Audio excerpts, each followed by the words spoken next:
el andar cristiano en el seno familiar.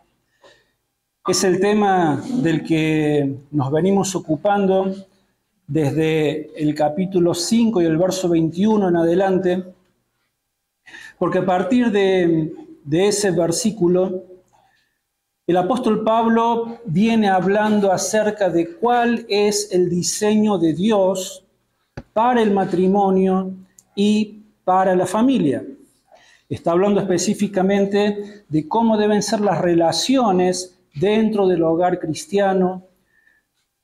Nos viene hablando acerca de cuál debe ser el rol de la esposa para con su esposo y viceversa.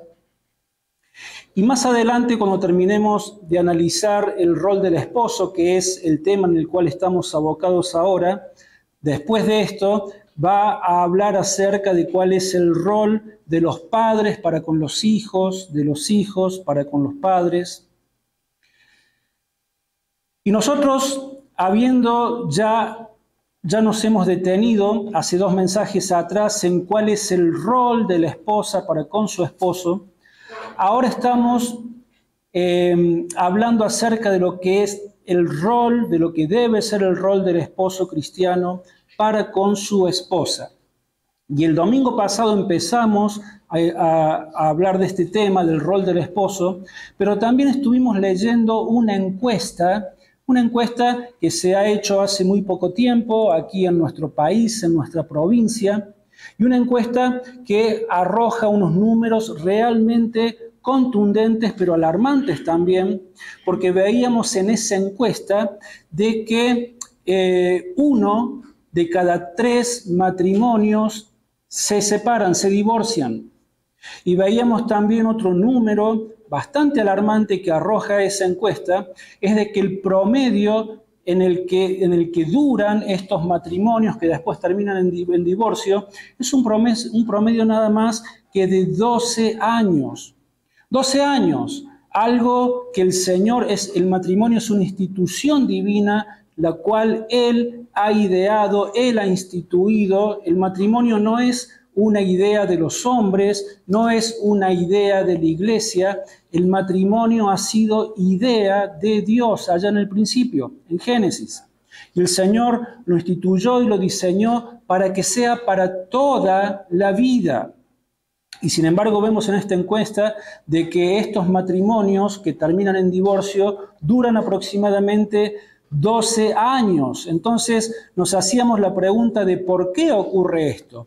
¿Por qué el diseño de Dios, el plan de Dios no puede ser logrado en la vida de los hombres y las mujeres que contraen matrimonio? Entonces, para encontrar la respuesta a esto nos fuimos al principio, nos fuimos allá a Génesis. Y podemos ver allá con total claridad de que en el principio Adán y Eva, cuando ellos son creados por Dios, y allí tenemos el primer matrimonio de la humanidad de la historia, la relación que existía entre ellos era una relación de perfección, de pureza. Vemos que al principio no había desacuerdos entre ellos, no se recriminaban nada. Era una relación perfecta hasta que llegó el momento en el que, como vemos en el capítulo 3 de Génesis, ellos, por voluntad propia, deciden escuchar no la voz de Dios, sino la voz de Satanás. Y en ese momento, por causa de esto, entra el pecado en ellos. Y a través de ellos es contaminada el resto de la raza humana, y es contaminada toda la creación, y por supuesto ha sido contaminada esa relación perfecta que existía de armonía entre Adán y Eva. También fue distorsionada esta relación entre el hombre y la mujer por causa del pecado que entró y que ha hecho daños gravísimos a todo el carácter de los seres humanos. Y el pecado ha distorsionado todo. Entonces ahora cuando Pablo está hablando de este tema a los efesios, y por extensión nos habla a nosotros, Iglesia de Cristo, Cuando comienza a hablar de la relación matrimonial, del diseño de Dios, lo que está haciendo es llevándonos de nuevo al diseño original de Dios, para que los matrimonios hoy puedan ser restaurados y puedan vivir y puedan desarrollar sus relaciones conforme al diseño de Dios. Por eso, cuando nosotros comenzamos leyendo allí en el capítulo 5 de la carta a los Efesios, y en el verso 21, comienza diciendo Pablo, refiriéndose a la relación matrimonial, dice, someteos unos a otros en el temor de Dios. Y allí comenzamos a ver nosotros con mucha claridad de que las relaciones en el matrimonio cristiano deben ser llevadas en esta sumisión de amor, de que en el matrimonio cristiano no hay lugar para el autoritarismo, sino que se basan en relaciones de sumisiones mutua de la esposa para con el esposo, del esposo para con la esposa, y todo esto dentro del marco del amor. Entonces estuvimos hablando en los versos 22 al 24 lo que significa que la mujer casada, qué es lo que significa que la mujer casada debe sujetarse a su marido como al Señor. Y ya estuvimos hablando bastante de eso. Y el domingo pasado comenzamos a adentrarnos en el rol del marido, del esposo, y encontramos que la respuesta del marido a la sumisión de su esposa también debe ser una sumisión de amor, de un amor sumiso.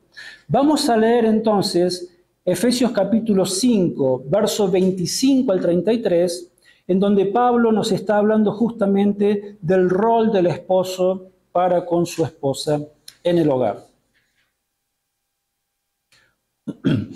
Entonces dice así, Efesios 5, 25, vamos a leer hasta el 33, comienza diciendo, maridos, amad a vuestras mujeres, así como Cristo amó a la iglesia y se entregó a sí mismo por ella, para santificarla, habiéndola purificado en el lavamiento del agua por la palabra, a fin de presentársela a sí mismo una iglesia gloriosa, que no tuviera mancha ni arruga ni cosa semejante, sino que fuera santa y sin mancha.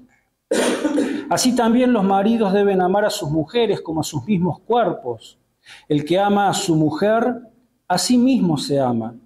Pues nadie odió jamás a su propio cuerpo, sino que lo sustenta y lo cuida, como también Cristo a la iglesia, porque somos miembros de su cuerpo, de su carne y de sus huesos.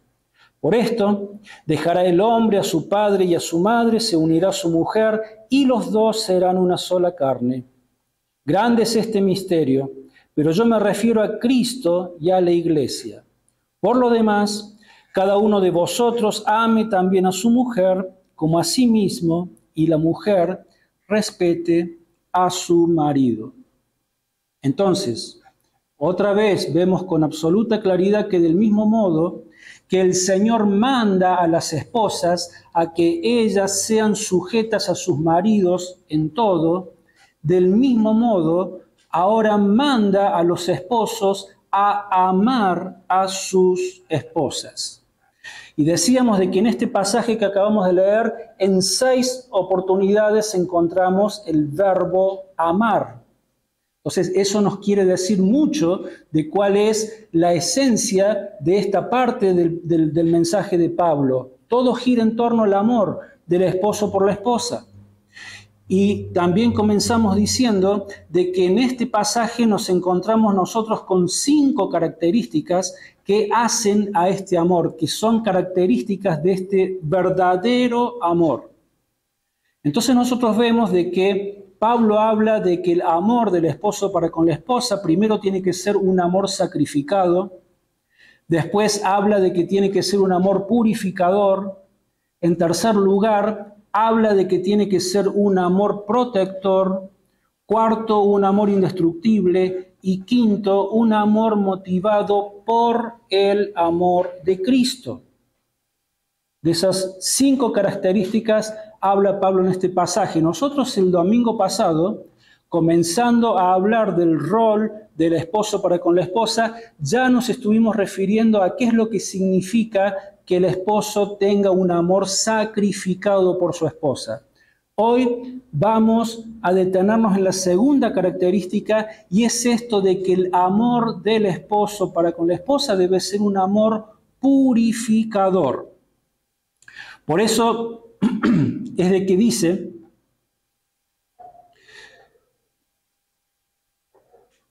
de que el esposo debe amar a su esposa, verso 25, así como Cristo amó la iglesia y se entregó a sí mismo por ella. ¿Y qué dice el 26 hasta el 27? Dice, para santificarla, habiéndola purificado en el lavamiento del agua por la palabra, a fin de presentársela a sí mismo una iglesia gloriosa, que no tuviese mancha ni arruga ni cosa semejante, sino que fuese santa y sin mancha.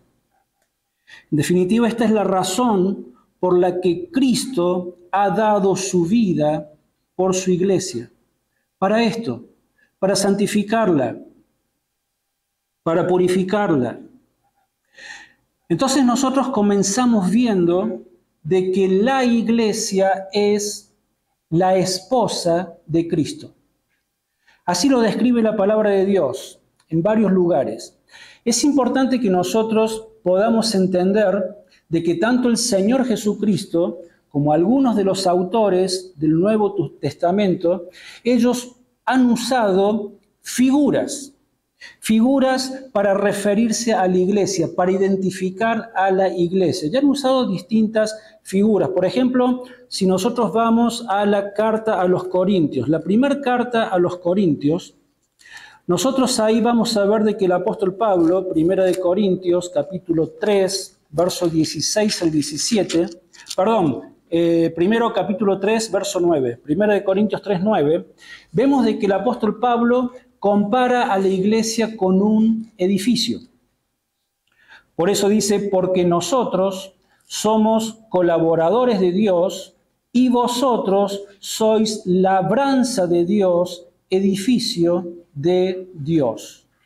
Entonces está comparando a la iglesia de los Corintios en este caso, la compara con un edificio.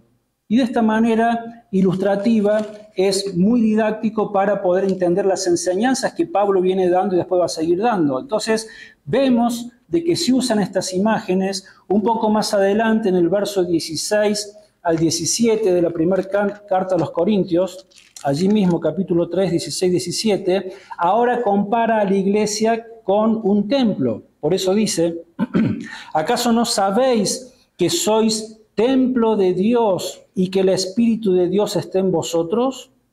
Si alguno destruye el templo de Dios, Dios lo destruirá a él, porque el templo de Dios, el cual sois vosotros, santo es. ¿Se dan cuenta? Ahora compara la iglesia primero con un edificio, ahora la compara con un templo. En el capítulo 12, ahí de la primera carta a los Corintios, ahora la compara con el cuerpo humano. 12:27 dice, vosotros pues sois el cuerpo de Cristo y miembros cada uno en particular. Y así, no los vamos a leer, pero si seguimos viendo otros ejemplos en la Escritura, en el Nuevo Testamento, en la carta a los Colosenses, habla y dice de que Cristo es la cabeza de su cuerpo, que es la iglesia. Y sigue Pablo comparando a la iglesia con el cuerpo humano que es dirigido por Cristo, quien es su cabeza. En el Evangelio de Juan, en el capítulo 10, vemos que el mismo Señor Jesucristo, ¿qué figura usa para referirse a su iglesia? La compara con un rebaño de ovejas y él mismo se identifica como que él es el buen pastor de este rebaño. Juan el Bautista, en el Evangelio de Juan,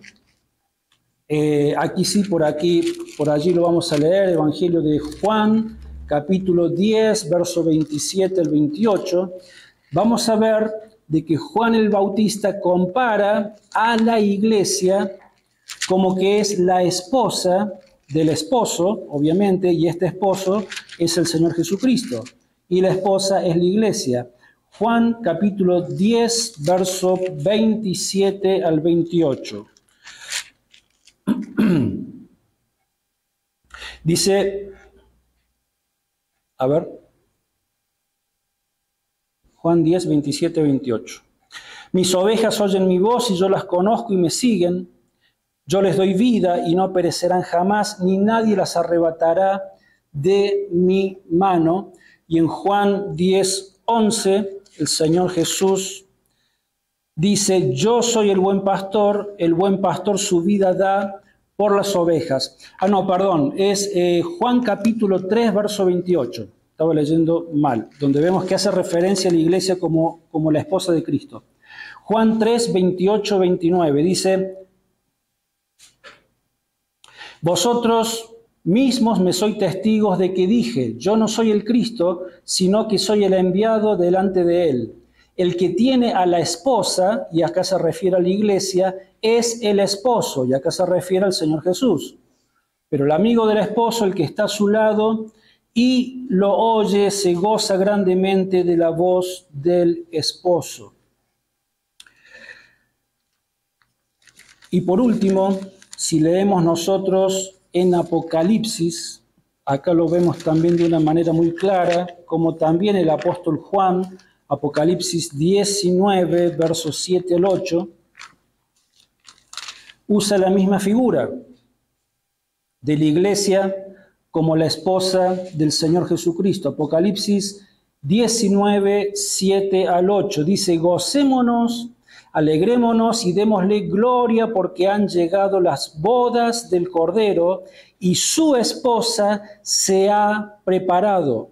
Y a ella se le ha concedido que se vista de lino fino, limpio, resplandeciente, pues el lino fino significa las acciones justas de los santos. Y hay muchos pasajes más, pero lo importante es que nosotros podamos entender esto, de cómo se usan estas figuras para referirse a la relación que Cristo tiene con su iglesia. Y en este caso específico del pasaje que estamos viendo en la carta a los Efesios, lo que el apóstol Pablo está haciendo es usar la figura del matrimonio para referirse a la relación que el Señor Jesucristo tiene con su iglesia y para enseñar cuál debe ser la relación que el esposo debe tener para con su esposa. Por eso es de que dice, maridos, amad a vuestras mujeres, así como Cristo amó a la iglesia y se entregó a sí mismo por ella. Allí comenzábamos viendo esta idea del amor purificador, pero ahora a continuación, Pablo dice que cuál es la razón por la cual el Señor Jesucristo se entregó por su iglesia. Y dice de que lo hizo para santificarla y para purificarla. Por eso hablamos ahora de que Cristo purifica a su iglesia para santificarla, habiéndola purificado en el lavamiento del agua por la palabra, a fin de presentársela a sí mismo una iglesia gloriosa que no tuviese mancha ni arruga ni cosa semejante, sino que fuese santa y sin mancha. Vamos a entrar ahora en detalles de qué significa esto, pero de alguna manera también muy sencilla, entendemos de que Pablo está usando la imagen del agua como un agente purificador, como un agente que lava, y está usando la imagen del agua para referirse a la palabra de Dios. Y lo que está diciendo es de que Cristo, una vez que ha comprado a su iglesia, la viene salvando, pues entonces lo que Cristo ha comenzado a hacer desde ese momento y lo continúa haciendo, está santificando y está purificando y está lavando a su iglesia, no con agua literal, sino por medio de su palabra. ¿Con qué fin? Con el fin de que llegue aquel día en el que se la va a presentar a sí mismo, así como la novia es presentada al novio como la esposa es presentada al esposo, va a llegar el día en que Cristo se la va a presentar a sí mismo sin mancha, sin arruga y sin cosa semejante. O sea, esto es sin manchas de pecado. Y va a llegar ese día. Pero lo que está haciendo Jesús en este momento es santificarla y purificarla. Ahora, ¿qué es una persona santa? Una persona santa es una persona que ha sido apartada por Dios y para Dios.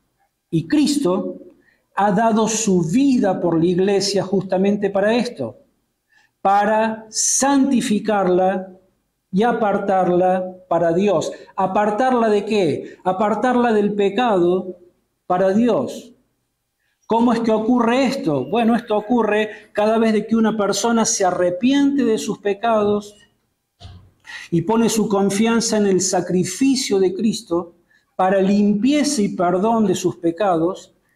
Y a partir de ese momento, que esta persona viene con un corazón quebrantado, con un genuino arrepentimiento, pone su fe en Cristo, se arrepiente de sus pecados, lo que ocurre inmediatamente es de que esa persona pasa a formar parte de la iglesia del Señor Jesucristo. Es una persona que a partir de ese momento es una persona santificada, o sea, ha sido apartada de una vieja vida de pecado y ahora ha comenzado a vivir por Cristo, en Cristo, por Dios y para Dios.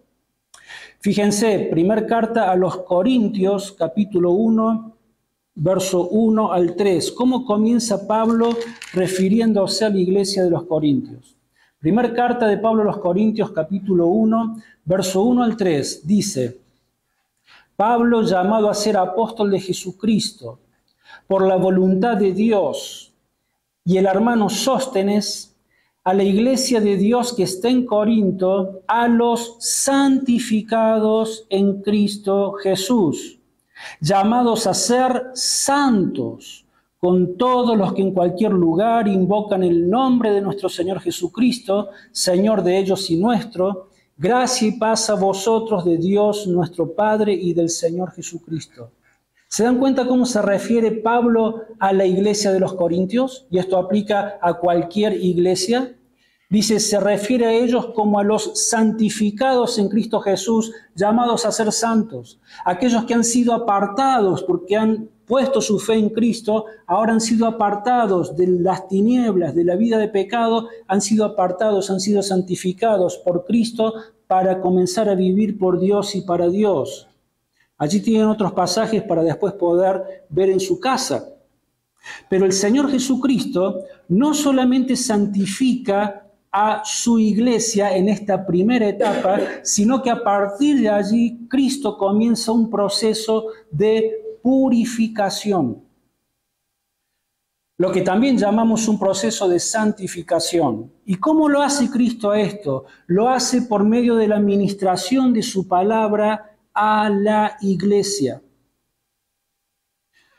Fíjense, primer carta del apóstol Pedro. Primer carta de Pedro, capítulo 1, verso 22 al 25.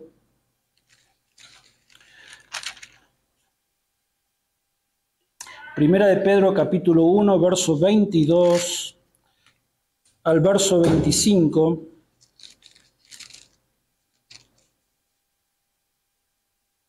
Capítulo 1. Dice: al obedecer a la verdad, o sea, a la verdad de la palabra de Dios, mediante el Espíritu habéis purificado vuestras almas para el amor fraternal no fingido.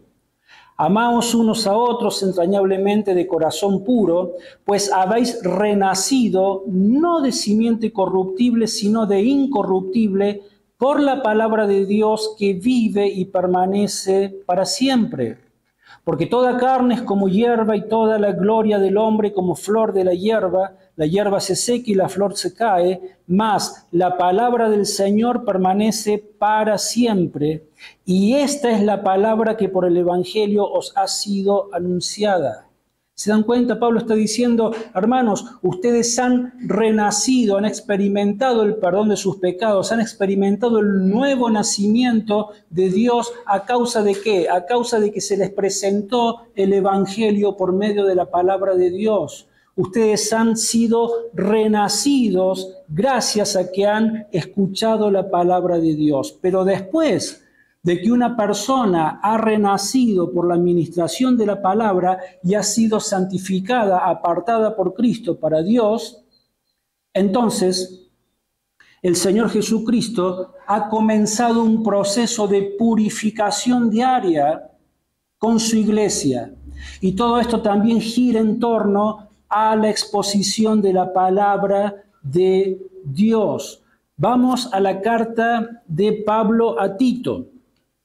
Y acá vamos a ver un pasaje hermoso y tan pero tan esclarecedor, en donde vemos cómo Pablo le dice a Tito que por medio de la sana doctrina, por medio de la palabra de Dios, exhorte y reprenda y aliente a los miembros de la iglesia para que cada uno de ellos sepa cómo es que debe vivir la iglesia cristiana. Y fíjense cómo se dirige a los ancianos, a los ancianos, a las mujeres, a los jóvenes, a las esposas. Abarca todos los casos que hay en la iglesia. Tito, capítulo 2, verso 1 al 15.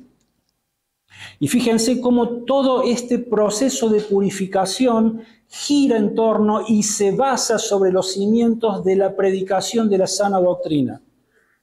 Entonces, Pablo le dice, pero tú, habla lo que está de acuerdo con la sana doctrina, que los ancianos sean sobrios, serios, prudentes, sanos en la fe, en el amor, en la paciencia.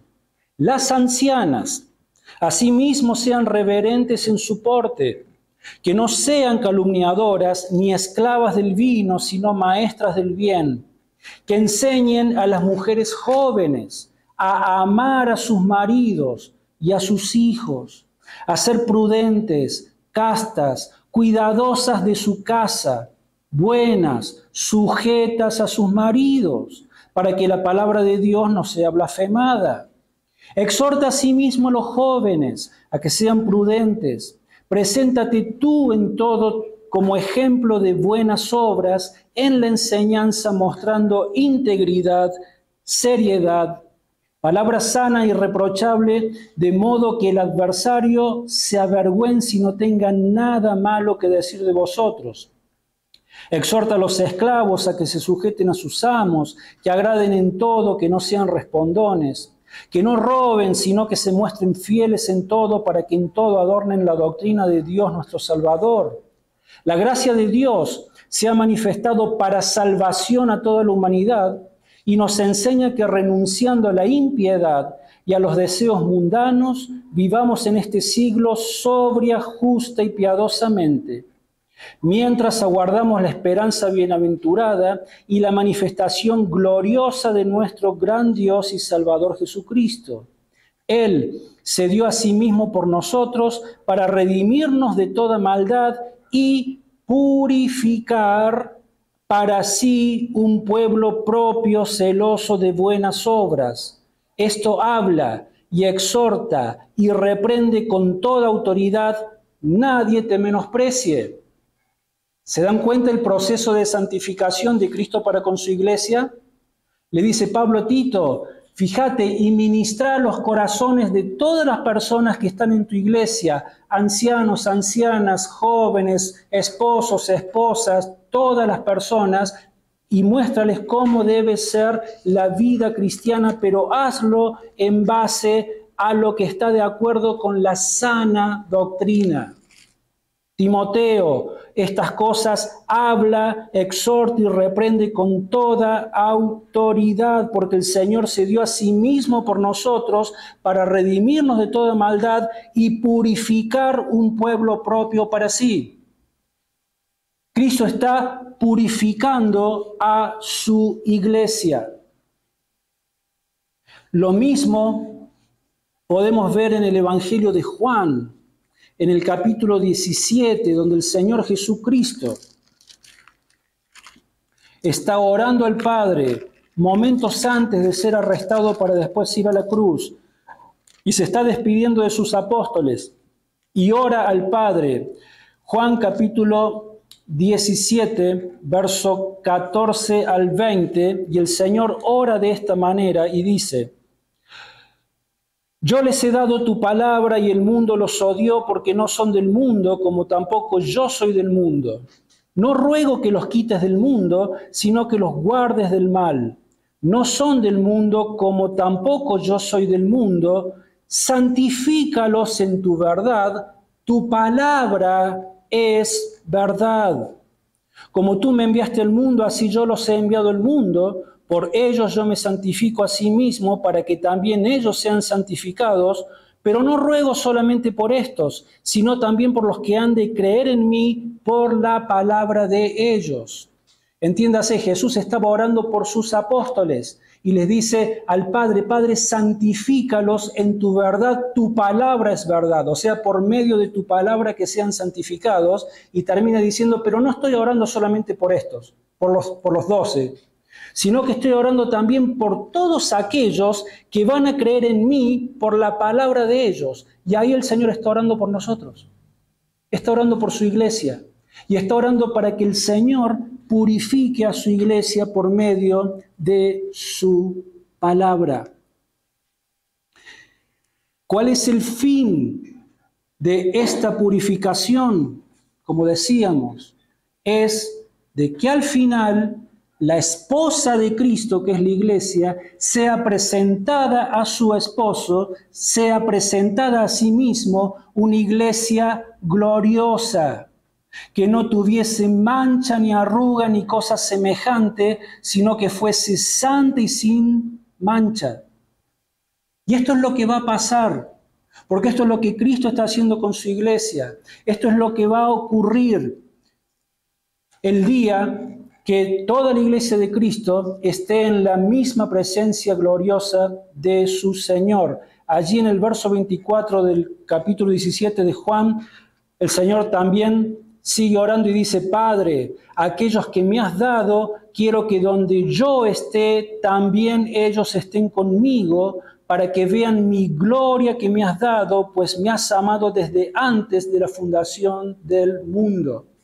O sea, Padre, después de que hayan sido purificados en esta vida por la palabra de Dios y estén en mi presencia, pues quiero que donde yo esté, ellos también estén conmigo. ¿Y qué dice con respecto a esto Apocalipsis 21, 1 al 4? Cuando llegue ese día, dice Juan: entonces vi un cielo nuevo y una tierra nueva, porque el primer cielo y la primera tierra habían pasado y el mar ya no existía más. Y yo, Juan, vi la santa ciudad, la nueva Jerusalén, descender del cielo de parte de Dios, ataviada como una esposa, hermoseada para su esposo. Y oí una gran voz del cielo que decía: el tabernáculo de Dios está ahora con los hombres, Él morará con ellos, ellos serán su pueblo y Dios mismo estará con ellos como su Dios. Enjugará Dios toda lágrima de los ojos de ellos y ya no habrá más muerte, ni más llanto, ni clamor, ni dolor, porque las primeras cosas pasaron. Todo pasó. El esposo se encuentra con su esposa. Todo es gloria, santidad, pureza. Todo vuelve a ser restaurado, así como fue al principio en Edén. Bueno, pero con muchísima más gloria todavía. Ahora, ¿qué tiene que ver todo esto con la relación entre el esposo y la esposa? Tiene todo que ver. Porque con esto en mente, con todo esto que acabamos de ver, ahora Pablo dice que en base a esta verdad, el esposo cristiano debe santificar y purificar a su esposa, así como Cristo lo hace con su iglesia. Pablo dice a los esposos que ellos deben amar a sus esposas como Cristo amó a la iglesia, y lo que estamos viendo es de que Cristo ama a su iglesia con un amor purificador. Es lo que estamos viendo. Lo que Cristo está haciendo con su iglesia es día tras día tras día, Él la está embelleciendo, la está ministrando con su palabra, la está despojando del pecado día a día para que hasta que llegue aquel día glorioso, entonces Cristo hace de su esposa que cada vez sea más atractiva a sus propios ojos y ante los ojos de Dios. Entonces, lo que Pablo está diciendo, así como Cristo hace esto con su iglesia, de esta manera, es que el esposo cristiano también debe amar a su esposa cuando estamos hablando de este concepto del amor purificador. ¿Qué significa esto? Esto significa que en vez de que el esposo se esté quejando cada día de cómo es su esposa, de que el esposo se queje del carácter de su esposa, de que el esposo se queje de la personalidad de su esposa o de la forma de ser que es ahora, porque no era así cuando la conocí y era distinta, pero ahora ha cambiado tanto y ha dejado de ser tan cariñosa como era, tan atractiva como era. Lo que debe hacer el esposo, en lugar de quejarse por esas fallas que hay en su esposa, lo que tiene que hacer es lo mismo que hace Cristo cada día de nuestras vidas, es tomar la decisión de amarla, involucrándose activamente en embellecer todas aquellas áreas del carácter de su esposa donde han aparecido manchas y arrugas en su carácter. Porque esto es lo que Cristo hace con su esposa. Pablo dice, esposos, ustedes deben hacer lo mismo con sus esposas. Ahora, es cierto de que cada mujer, cada esposa, cada cristiano, pero hablando de los esposos, es cierto de que cada esposa es responsable ella misma, así como también lo es el esposo, de su propia santificación ante Dios, de manera individual. Por eso 1 de Juan 1:9 dice que si confesamos nuestros pecados, Él es fiel y justo para perdonar nuestros pecados y limpiarnos de toda maldad. ¿Ok? Entonces, si hacemos esto, la esposa por su lado, el esposo por su lado, entonces Cristo nos está purificando también porque somos responsables ante Dios de confesar nuestras faltas, nuestros pecados. ¿Y qué es lo que pasa cuando lo hacemos? Él es fiel y justo y nos perdona de todo pecado y de toda maldad. Sin embargo, Pablo, aparte de entender que esto es responsabilidad individual de cada una, Pablo dice de que aparte de esta responsabilidad individual, el esposo tiene la responsabilidad sobre su esposa de santificarla, de purificarla. Porque este es el diseño de Dios para la relación en el matrimonio. Por eso es de que Dios también le ha dado al esposo la autoridad para liderar sobre su esposa. Por eso es que de que Dios lo ha decretado al esposo como cabeza y líder de su hogar. ¿Se acuerda que estuvimos hablando de esto, del que tiene que ver con el diseño de Dios? Por eso el esposo es autoridad sobre su esposa y por esta razón, por diseño de Dios, el esposo debe involucrarse responsablemente y amorosamente en este proceso de la purificación de su esposa. Porque muchas veces la queja, ¿cuál es?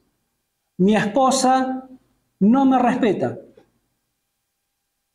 Mi esposa toma decisiones sin consultarme. Me oculta cosas. Y a veces lo hace en complicidad con mis hijos. Mi esposa se gasta la plata en cosas que no son necesarias y estamos todo el tiempo renegando con esas cosas. ¿Y qué es lo que pasa generalmente? Lo que pasa generalmente es que el esposo reacciona enojándose. Y allí comienzan los gritos, y allí comienzan las discusiones, y todo termina en pelea, y todo termina en discusión. Pero ¿qué es lo que ha dicho Pablo en Efesios 4:31? Pablo ha dicho, quítense de vosotros toda amargura, enojo, ira, gritería, maledicencia y toda malicia. Entonces lo que Dios está mandando a los esposos no es a que traten mal a sus esposas, no es a que les griten, sino que manda a los esposos a embellecer a sus esposas y a purificar a sus esposas. ¿Qué es lo que estamos haciendo, esposos, para embellecer a nuestras esposas? Y hacer esto requiere de tiempo. Hacer esto requiere de un acto voluntario e intencional de parte de los esposos, y es encontrar el tiempo, apartar ese tiempo, dedicar tiempo para hablar con ellas de aquellas cosas que les preocupan, de aquellas cosas que ellas necesitan. Es involucrarnos en pasar tiempo para estudiar juntos con nuestras esposas la palabra de Dios, de hacerlo también por separado, ¿por qué no? Pero el esposo tiene que estar atento a ver si su esposa se está acercando cada día a la palabra de Dios. Él tiene la responsabilidad también de esto, de vigilar por esto, y el esposo cristiano tiene la responsabilidad de saber encontrar en la palabra de Dios, de poder encontrar en la palabra de Dios la respuesta para las circunstancias y los asuntos de toda la vida. El esposo tiene la responsabilidad suprema de ser un estudioso de la palabra de Dios. Y si el esposo no sabe la respuesta para alguna situación específica de su vida matrimonial, pues entonces ese esposo tiene la responsabilidad de buscar ayuda, de consultar con su pastor, de consultar leer algún libro que tenga que ver con el tema, de consultar tal vez con algún hermano, con otro esposo que sin necesariamente ser pastor, pero es un hermano de buen testimonio, que ves que guía a su familia de manera bíblica y poder buscar consejo. El esposo tiene responsabilidad de animar también a su esposa a que ella estudie la palabra de Dios, porque hermanos, es por medio de la palabra de Dios que Cristo purifica su iglesia. No existe un plan B. El esposo tiene que animar a su esposa a que ella pueda leer buenos libros cristianos, a que ella pueda escuchar buenos mensajes, buenas prédicas de predicadores confiables, serios. El esposo tiene la responsabilidad de que no se descuiden los deberes espirituales en el matrimonio, esto es, orar juntos y congregarse en la iglesia donde juntos reciben el alimento espiritual cada vez que se abren las puertas de las iglesias, y también juntos habrán de involucrarse en el servicio al Señor. Hermanos, todo esto es responsabilidad absoluta del esposo. Esta es la razón por la que cuando la esposa no anda bien, no está bien, es porque el esposo no la está amando con un amor purificador. Porque estás descuidando estas cosas. En la medida que pase el tiempo, y nuestros cuerpos van envejeciendo y se van arrugando y ya no somos lo que éramos en nuestra juventud, esto pasa. Pero si nosotros amamos a nuestras esposas, así como Cristo ama a la suya, ama a su iglesia, el cuerpo de nuestras esposas, igual que el nuestro, va a ir cambiando con el tiempo, pero ¿saben qué? Si nosotros aprendemos a amar a nuestras esposas con un amor purificador, el alma de nuestras esposas cada vez se va a ver más y más hermoso. Cada vez se va a ver con menos manchas y con menos arrugas. Y esto se hace evidente en el carácter de la esposa, de la mujer, que a medida que pasa el tiempo, su carácter se ve que es más hermoso, más santo, más puro. ¿Por qué? Porque el esposo la está amando con un amor purificador. Esta tiene que ser la meta suprema del esposo. Embellecer a su esposa, purificar a su esposa.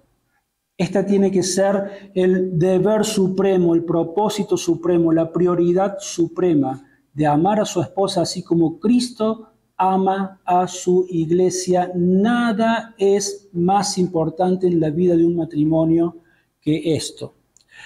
Para ir terminando, leo en la carta de Pablo a los Romanos, capítulo 12, verso 2 al 21.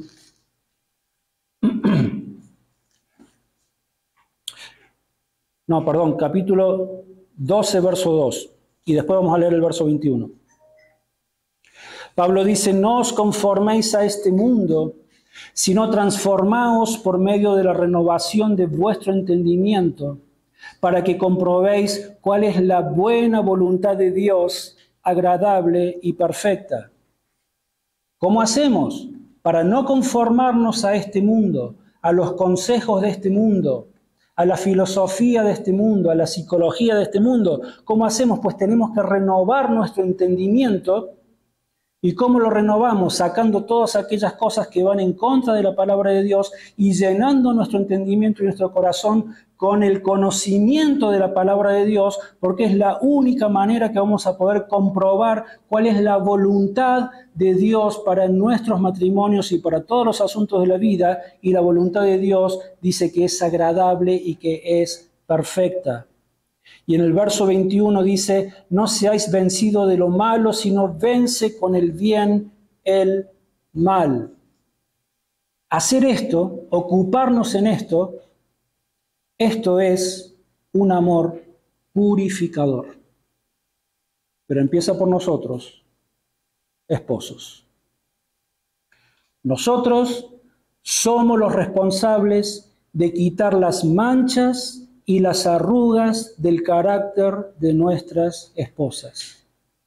No con peleas, sino con la verdad de la palabra de Dios y en amor, porque esta es la forma en la que Cristo lo hace por su iglesia.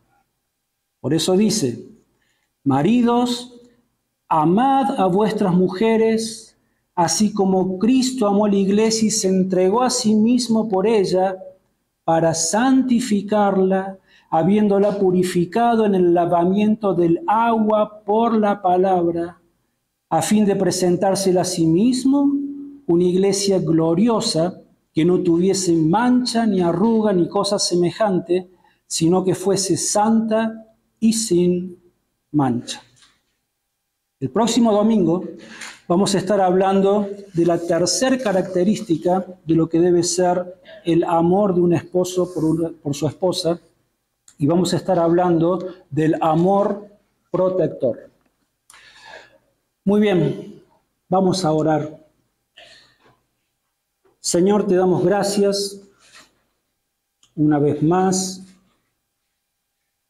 porque abrimos tu palabra y una vez más, Señor, hablas a nuestras vidas, exhortas a nuestros corazones, pero también, Señor, son palabras de ánimo y de gozo.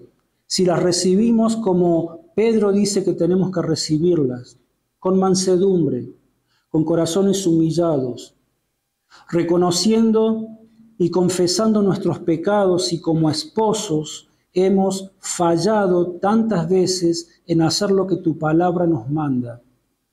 No existen los esposos perfectos, pero sí existen los esposos cristianos, aquellos que han conocido tu salvación, aquellos que ahora están siendo purificados por tu amor y por tu palabra. Y pedimos, Señor, para que como esposos cristianos nos ayudes a hacer lo mismo con nuestras esposas, lo mismo que vos haces con nosotros, con tu iglesia. Y Señor, que por medio de esta tu palabra, por medio de tu Espíritu Santo, por tu gracia, Señor, nuestras vidas continúen siendo purificadas, nuestros matrimonios restaurados, y que, Señor, como hombres podamos estar ocupándonos de quitar las manchas y las arrugas de nuestras esposas, para que, Señor, llegue aquel día en el que todos juntos podamos estar frente a tu presencia y podamos estar allí dándote la gloria y la honra que vos mereces por todo lo que has hecho, por todo lo que haces y por todo lo que harás en nosotros. Te damos gracias, oramos en el precioso nombre del Señor Jesús. Amén.